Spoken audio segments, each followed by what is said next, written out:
rakyat ini gimana, Bu? Puas atau masih ada keinginan untuk nambah-nambah gitu, Bu? Jadi ide dari Bapak Presiden waktu kita bicara di dalam rapat kabinet banyak tercetus karena banyak sekali anak-anak, terutama dari keluarga yang rentan miskin. Mereka bagaimana supaya tidak kemudian terperangkap dalam kemiskinan, siklus kemiskinan antar generasi. Sehingga Presiden meminta para menteri gimana kalau anak-anak ini dimasukkan dalam sekolah yang baik, tidak hanya cukup tapi sangat baik, diasramakan dan kemudian diberikan berbagai kegiatan, fasilitas dan belajar yang memungkinkan mereka pertama punya confidence. Tadi senang sekali lihat anak-anak ya memiliki confidence bahwa mereka memiliki harapan yang tadinya mungkin harapan redup atau tidak ada. Dan itu kemudian diterjemahkan oleh Pak Menteri Sosial dalam sebuah ide konsep mengenai sekolah rakyat, di mana anak-anak dari keluarga tidak mampu diasramakan dan diberikan kegiatan baik kurikuler maupun non kurikuler ya dalam hal ini. Itu saya rasa tadi ekskulnya cukup banyak, aktivitasnya banyak. Dan ini membuat mereka bisa membantu dan membangun karakter mereka, bertemu dengan anak-anak baru, saudara-saudaranya yang baru, dan juga memunculkan suatu kimia di antara mereka sendiri untuk saling mendukung ke arah yang lebih positif. Saya rasa itu yang memang diharapkan oleh Bapak Presiden. Nah, tadi disampaikan ini kan banyak fasilitas yang menggunakan gedung dan fasilitas yang ada dari Kementerian Sosial seperti tempat ini. Kalau lokasi maupun fasilitas tentu baik karena memang ini sudah sering digunakan untuk pelatihan. Ada asramanya tadi juga sangat baik, 1 kamar 3 orang. Mereka juga memiliki meja belajar, tempat tidur yang baik dan juga fasilitas untuk mandi dan yang lain-lain yang memadai.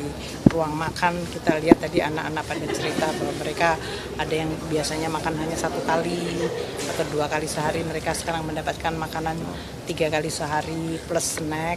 Terus aktivitas dari jam 4 pagi mereka bangun sholat subuh bersama. Untuk yang muslim ada tadi, yang non muslim 1 di sini, yang semuanya juga memberikan suatu suasana untuk bertoleransi. Saya rasa ini adalah sesuatu yang bagus. APBN mendukung tadi arahan Presiden, prioritas ini termasuk program prioritas Presiden. Untuk tahun ini tadinya si Presiden tidak membayangkan akan mendapatkan tadi ya 167 plus 30 plus nanti ada 100 lagi. Jadi Presiden sangat menghargai effort dari Pak Menteri Sosial. Beliau tuh memimpin program ini dan bekerja sama dengan menteri-menteri yang lain. Itu hal yang positif dari beliau, yaitu menyampaikan ini keinginan yang ingin dibangun, anggarannya seperti apa, dari kementerian yang secara teknikal seperti Menteri PU membangun dari sisi lahan, kemudian pembangunan kalau yang belum ada fasilitas. Kalau yang seperti ini mungkin modifikasinya sangat minimal. Kalau tempat yang baru, yang betul-betul dibangun dari baru, itu mungkin akan membutuhkan lebih banyak anggaran. Kemudian running atau operating ini juga membutuhkan anggaran. Jadi kami mulai karena yang ini ada berapa yang sudah 14 atau berapa yang sudah 67 yang 67, sudah insya Allah 15 nanti Agustus nanti jadi 100 titik, jadi 100 titik.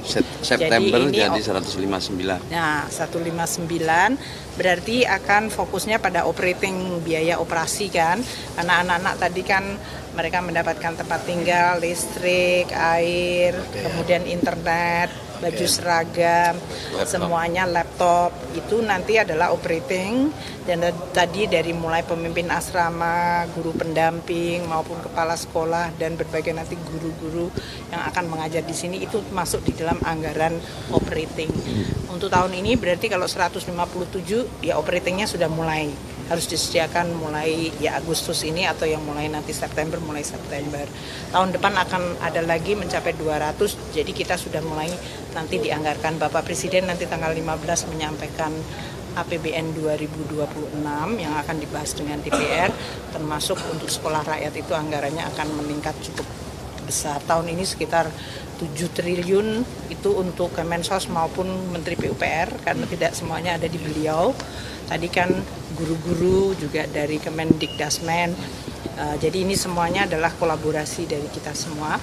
Nanti tahun depan akan meningkat jauh lebih besar karena tadi operatingnya 1 tahun untuk 200 sekolah yang diperkirakan akan berjalan. Jadi kita menyediakan anggaran cukup besar. Pak Nuh yang memimpin kualitas seluruh dari pengajarannya ini. Jadi kita semuanya tentu berharap anak-anak ini mungkin 15.000 sampai 20.000 ya Pak ya nantinya. Insya Allah 15.000 di atas 15.000. Itu nanti betul-betul mereka akan bisa mendapatkan kesempatan dan harapan baru sehingga mereka akan menjadi generasi yang bisa memperbaiki tidak hanya untuk dirinya sendiri tapi juga untuk bangsa dan negara. Itu ya. Untuk ini termasuk pembahasan sekolah baru, pembelian laptop dan juga operating. Ya, nanti seluruhnya itu. Kalau anggarannya keseluruhan ya. Tapi tidak semuanya di Kemensos tadi ya. Makanya kalau Pak Mensos bilang saya anggarannya sekian, nanti ada anggaran di tempatnya PUPR untuk pembangunan dan yang lainnya. Untuk anggaran gaji guru dan dosen yang Ibu bilang di Bandung, Bu. Partisipasi masyarakat.